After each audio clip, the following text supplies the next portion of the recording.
सुदामा जी गोविंद के द्वार पर पहुंचे, जय विजय खड़े हुए हैं। सुदामा जी के भैया यही द्वार का है, यही द्वार मेरे बचपन का मित्र है द्वारकाधीश, जाकर के जरा प्रार्थना करो। ये सुदामा मिलने के लिए आया है। भगवान के विश्राम का समय था। जय और विजय महाराज बड़े विनम्र स्वभाव, जाकर के कहा प्रभु क्षमा करना, लेकिन द्वार पर एक दुर्जन ब्राह्मण आया हुआ, नितांत गरीब, शरीर की एक एक हड्डी नजर आ रही है। किसी से पगाना जगा तन पे, प्रभु जाने को आए बसे के ग्राम। धोती फटी सी लटी दुपटी सी, पायो पारन के नाए श्याम। द्वार करो एक दुर्लभ, एक रहो चकित सोबत सुधा अभिराम। पूछत दीन दयाल को धाम, बतावत्या गुनु नाम सुधा।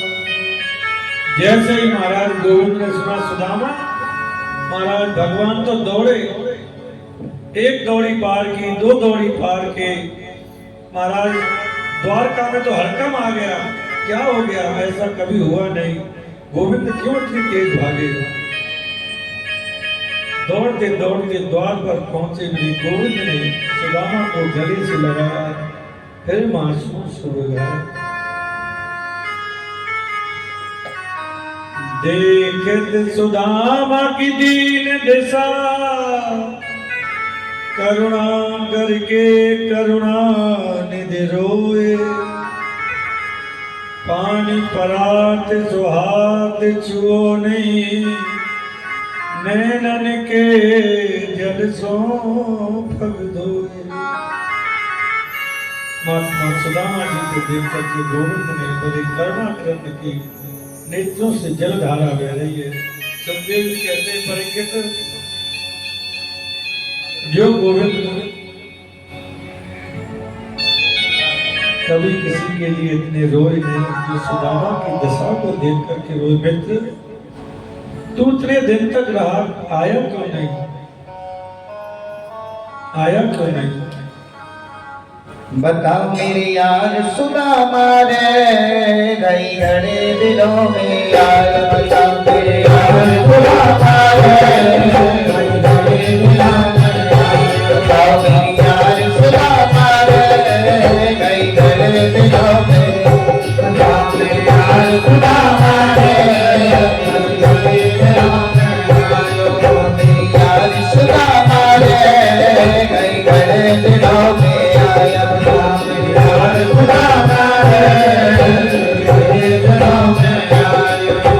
बालक जब आया करता, जब आया करता, बालक जब आया करता, जब आया करता, रोज खेल के जाया करता, रोज खेल के जाया करता। बालक जब आया करता, बालक जब आया करता, रोज खेल के जाया करता, रोज खेल के जाया करता।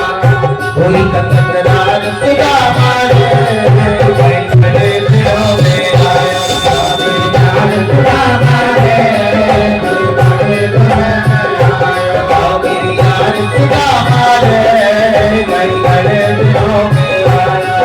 मेरी यार सुदामा रे, गई घड़े दिलों में आया। कोई तकरार सुदामा रे, गई घड़े दिलों में आया।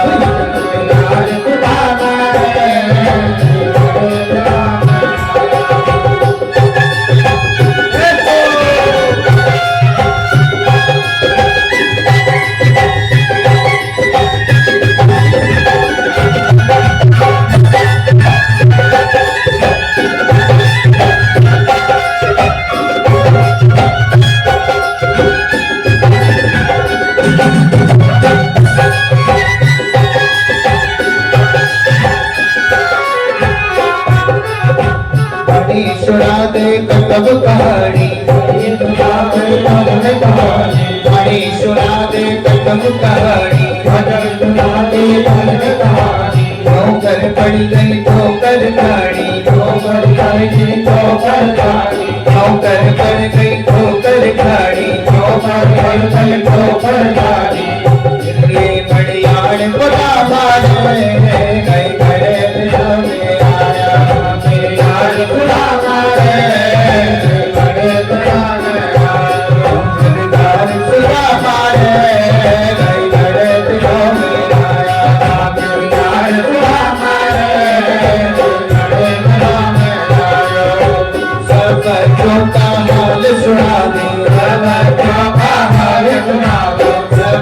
बच्चों का हाल सुना दे, बच्चों का हाल सुना दे, इस रानी की बात बता दे, इस रानी की बात बता दे, इस रानी की बात बता दे, इस रानी की बात बता दे, सब बच्चों का हाल सुना दे, सब बच्चों का हाल सुना दे, इस रानी की बात बता दे, इस रानी की बात बता दे, क्यों गया तुझा मारे, क्यों गया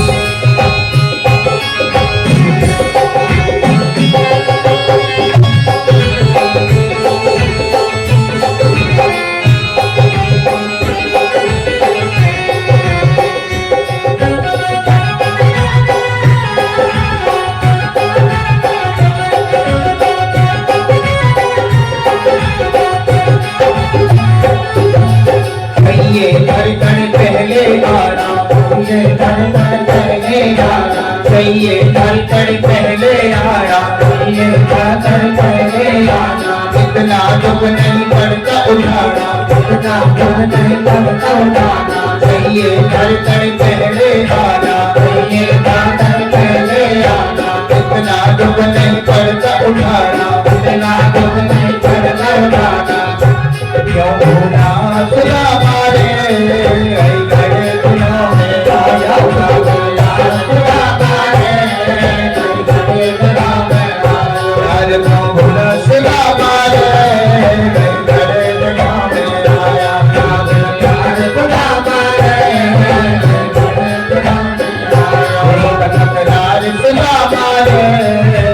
गए दिनों में आया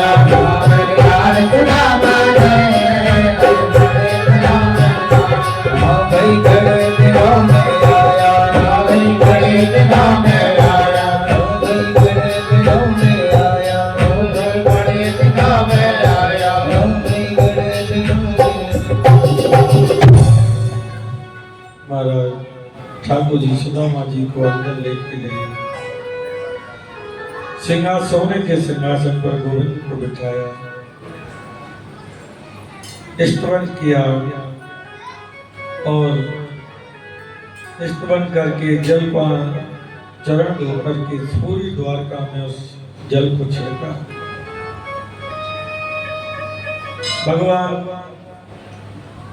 सुदामा जी के साथ में भोग पाने के लिए बैठे। ऐसा नहीं सुदामा ने कभी खाए नहीं तो टूट पड़े हों।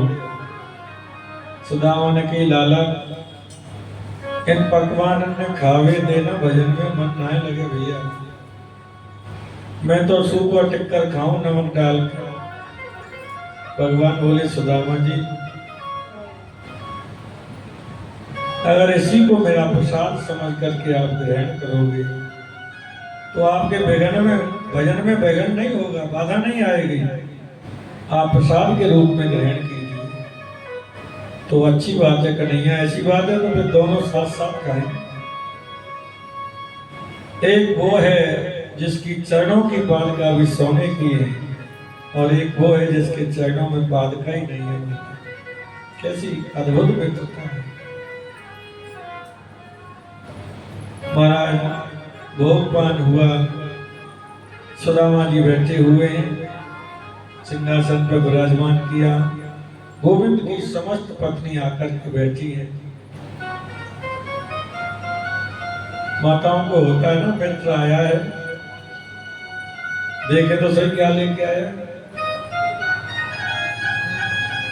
भगवान तो बड़े कृपालु हैं, उन्हें तो इस चीज से कोई मतलब ही नहीं है। और पूछते हैं सुदामा जी बताओ आपका विवाह हो गया? आप तो कहते थे विवाह नहीं करूंगा मैं। सुदामा जी कहते हैं भैया बिल्कुल इच्छा नहीं थी, घर वालों ने जिद की इसलिए करना पड़ गया। भगवान बोले हद हो गई, विवाह कर लिया, हम और हमें निमंत्रण भी नहीं दिया। सुदामा जी कहने लगे रहने दे, मेरा विवाह एक हुआ, भूल गया होऊंगा, और तेने इतने विवाह कर लिए, अरे किसी में तो बुला लेता। भगवान बोले हमारे विवाह, हमारे तो ऐसे विवाह हुए भैया, 5 बजे तक तो कोई प्लान ही नहीं है विवाह का, और 5:30 बजे बहू घर में आ गई। बता अब कैसे निमंत्रण दें? अब तो महाराज एक एक गोविंद की पत्नी आ रही हैं सुदामा जी से आशीर्वाद लेने के लिए। मैं रुक्मणी चिरंजीव सौभाग्यवती बदोदेव, मैं सत्यभामा चिरंजीव सौभाग्यवती बदो, ऐसे कर करके 500 पत्नी महाराज नमस्कार कर गई। सुदामा जी कहने के लाला जरा इसको आइयो। बोले क्या बात है? बोले कान में ही कहूँ। अच्छा, बोले ये सब अपने ही हैं? बोले हाँ हाँ बिल्कुल। नहीं नहीं भैया, कोई संत महात्मा हमें तो पड़ोसी भी आ जाए दर्शन के लिए। मैं तो याद ही पूछ रहा हूँ कि मेरा हाथ थक गया भैया। अब 1 सप्ताह कथा तो आशीर्वाद भी निकल जाएगी, तो मैं तो ये चाहूं कि तुम ही मेरे से आशीर्वाद ले लो, बस सब सही हो जाएगा। ये भारत का ऋषि है जो भगवान को भी आशीर्वाद दे सकते हैं, और देते ही हैं। वशिष्ठ जी देते ही थे। भगवान कहते हैं एक बार का विवाह कर लिया तो फिर भाभी ने क्या भेजा ये बता। अरे जब ये बात पूछी तो सुदामा जी तो बड़े संकोची हैं, क्या करूं? मेरे गोविंद की पत्नियां तो बड़े बड़े राजघरानों की बेटियां हैं। अरे मैं चावल का पोटला दिखाऊंगा तो कहेंगे ये ने लेकर के आ गया, बड़ा मित्र बनता था। लेकिन मेरा कन्हैया तो ये सब कुछ नहीं देखता है। सुदामा जी बोले अरे भाभी वाली बात बाद में कर लेंगे, जरा गुरुकुल वाली बातें कर ले, ताजा हो जाएंगे। देखो गुरु माँ कैसे हमें जंगल में भेजती थी ना, और लकड़ी लेने गए, एक बार कितनी बारिश हुई। गुरुकुल की बातें करते भगवान घूम फिर के उसी बात पे आ जाते हैं। ये बता भाभी ने क्या भेजा? सुदामा जी बोले एक बात है, जावाद के पीछे लग जाए छोड़े नहीं, हर बोलू हर का नाम ना बोलू। अरे हम कह रहे भाभी वाली बात बाद में कर लेंगे। वो ये सोच रहे हैं पत्नियां उठ के चले जाएं तो चुप करके दे दूंगा मैं सुधा भगवान को। कन्हैया तो ये सब कुछ देखता नहीं।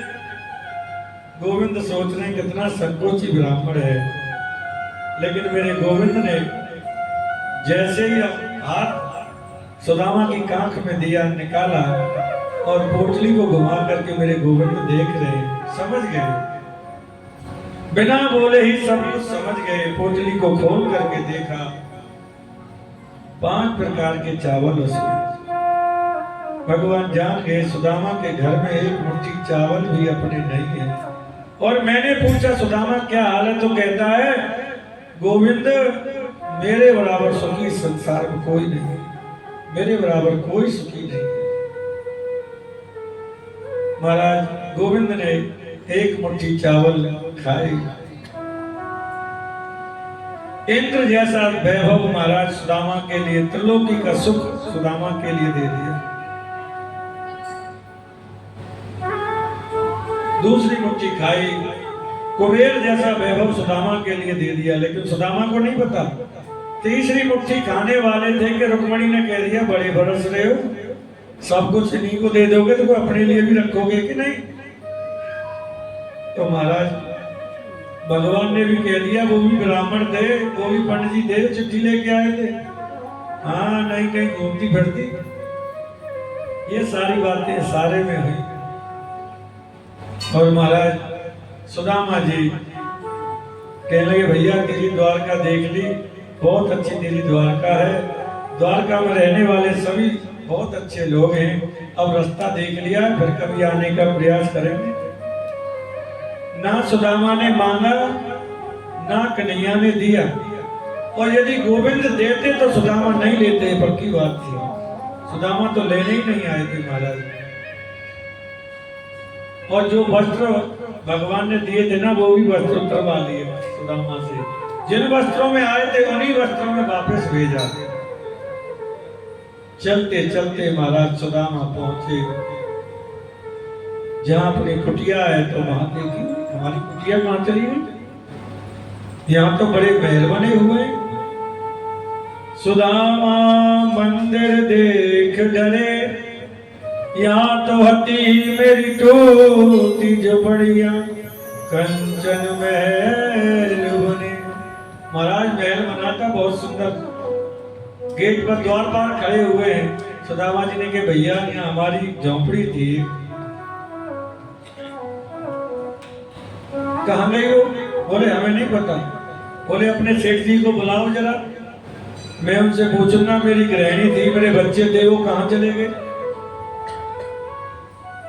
बोले महाराज वो सेठ जी नहीं है, वो तो पंडित जी हैं। सुदामा ने कहा पंडित जी? सुदामा जी सोचते हैं पर चलो एक नाम के दो व्यक्ति भी होते हैं, एक नाम के दो व्यक्ति भी होते हैं, कोई सुदामा नाम के पंडित जी धनवान होंगे, भैया उनको ही बुलाओ पंडित जी को। बोले वो तो यहाँ है नहीं, हमने तो देखा ही नहीं उनको, हम तो ड्यूटी पे बाद में आए, वो पहले द्वारका गए। जैसे ही कहा द्वारका गए, सुदामा ने कहा फिर तो पक्का मैं ही हूं, पर भैया मेरी पत्नी तो होगी, बच्चे तो होंगे, उनको बुलाओ जरा। द्वार पर अंदर नहीं जाने दे रहे सुदामा जी को, खड़े रहिए यहीं पर। अंदर द्वार पर गए। महारानी जी द्वार पर कोई ब्राह्मण आया है, मिलना चाहता है आपसे। महाराज जब ये आता है ना फिर ये भी आ जाता है। अब तो दुबली पतली सी सुशीला मोटी ताजी हो गई महाराज। दो सखियां इधर चल रही हैं, दो सखियां इधर चल रही हैं, 16 श्रृंगार कर रही है, लड़झड़ करती हुई सुशीला आई। सुदामा ने तो पहचाना नहीं, लेकिन सुशीला ने सुदामा जी को पहचान लिया। सुदामा जी कहते हैं देवी मेरी यहाँ एक दुबली पतली सी पत्नी थी, मेरे बच्चे थे, कहाँ है वो? आपको जगह अच्छी लगी, आपने बना लिया महल, लेकिन मेरे पत्नी बच्चे कहाँ हैं? सुशीला ने कहा भगवान मैं ही सुशीला हूँ। अरे सुशीला तू ये वैभव कहाँ से आया? बोले सब गोविंद की कृपा है। सुदामा जी कहने लगे तुझ पर बड़ी कृपा की है गोविंद ने। हम तो महाराज द्वारका गए, जैसे गए थे वैसे ही वापस आ गए, जो वस्त्र थे वो भी उतरवा लिए उसने। तेरे पे बड़ी कृपा की है, तो तू ही संभाल इसको, मैं चला भजन करने के लिए।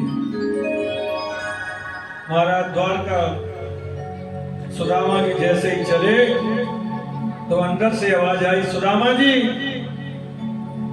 गोविंद प्रकट हो गए। सुदामा ये मैंने अपनी इच्छा से दिया है, इसे प्रसाद समझ करके तुम भोगो, कोई तकलीफ नहीं होगी, तुम्हारे भजन में कोई विवेक नहीं होगा। सुदामा जी बोले अरे लाला ये सब वैभव मोह काय को दे दिया मैंने? मैं तो पहले ही बहुत सुखी था, बड़ा धनवान था। विपदो नेम विपदा संपदो नेम संपदा, विपदा स्मरणं विष्णु संपदा नारायणं स्मृति। विपत्ति को विपत्ति नहीं कहते, संपत्ति को संपत्ति भी नहीं कहते। गोविंद की याद बनी रहे वही सबसे बड़ी संपत्ति है। और जिस संपत्ति को लेकर के गोविंद की याद विस्मृति हो जाए तो संपत्ति को लेकर के क्या करें गोविंद? भगवान कहते हैं कोई बात नहीं, ये वैभव तुम रखो और आनंद से रहो, ये मेरा प्रसाद समझ करके भोगो, तुम्हें अभिमान नहीं होगा।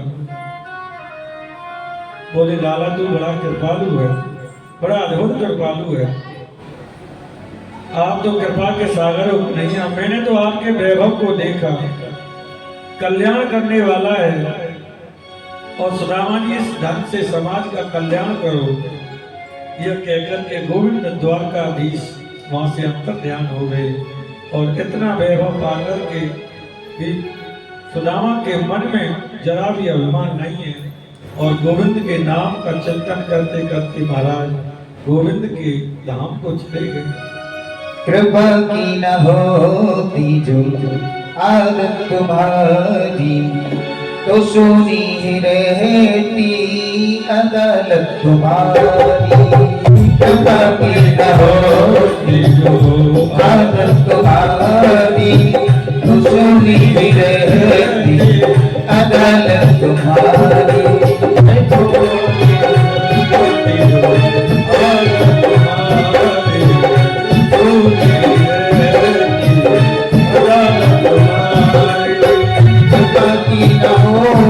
जो आदत तुम्हारी, कृपा की न होती जो आदत तुम्हारी, तो सुनी ही रहती अदालत तुम्हारी। तो सुनी ही रहती अदालत तुम्हारी। सेवा करते हुए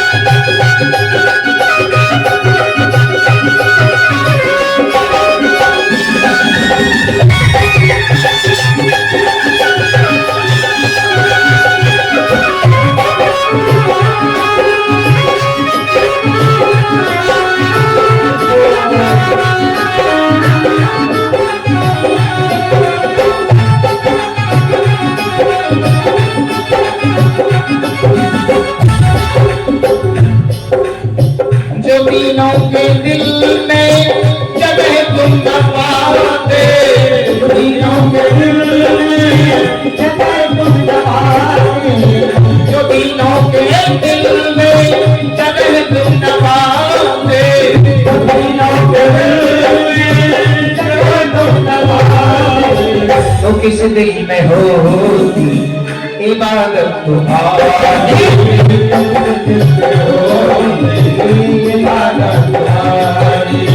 तो किस दिल में हो इबादत तुम्हारी।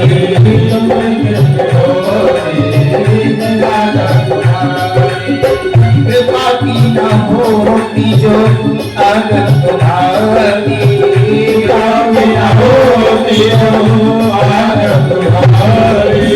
तो सुनी ही रहती अदालत तुम्हारी। सुनी रहती अदालत तुम्हारी।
न होते हाकिम, न होते मुजरिम, न होते हाकिम।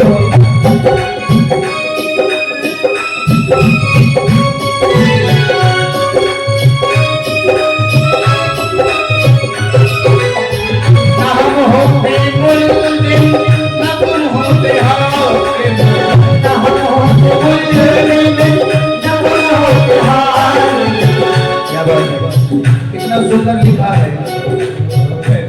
आप भले ही ईश्वर हो, बने रहो, लेकिन यदि आप ईश्वर हो, हम आपकी आराधना नहीं करते। कितना अच्छा किसी ने लिखा है, अगर हम मुलजिम नहीं होते तो तुम माफ करने वाले कैसे बन जाते महाराज। अगर हम कोई गलती भी नहीं करते